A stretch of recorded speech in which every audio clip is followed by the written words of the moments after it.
Bradford, the place the Dawood sisters grew up, and the city their 9 children called home, before all 12 left for Syria, and the brutality of Islamic State. She said, "I don't want my children living in this society."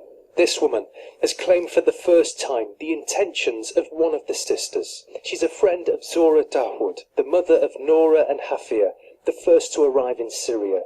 She fears for her safety and asked us to protect her identity. She explained why Zora wanted to leave.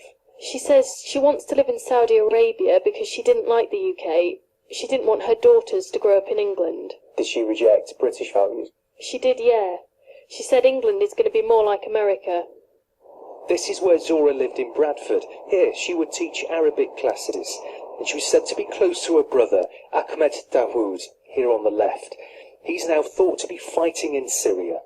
Who do you think convinced Zora to make this journey into Turkey and onwards? I think her brother, and she convinced her sisters to do the same, to help their brother out. And what are your fears now for this family and the children? Why is she taking them into a war zone? They were perfectly happy children. We're all worried for the children. The youngest of the children thought to be in Syria is just 3.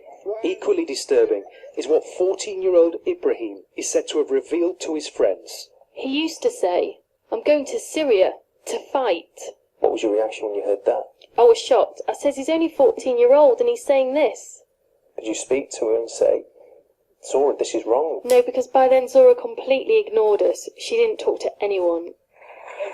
Today David Cameron described the threat of Islamic State as grave. He challenged Muslims, accusing some of silently condoning the violence and hatred. There are people who hold some of these views, who don't go as far as advocating violence, but who do buy into some of these prejudices, giving the extreme Islamist narrative weight and telling fellow Muslims, you are part of this.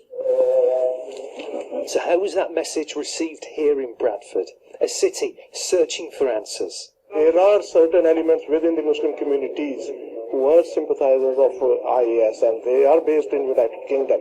But at the same time, communities have got their responsibilities, but government has got their responsibility as well. It's a big community, the Muslim community, and there's a lot of people who don't condone what they do and are very much against it. And the Prime Minister and everybody else in Britain has to recognise that.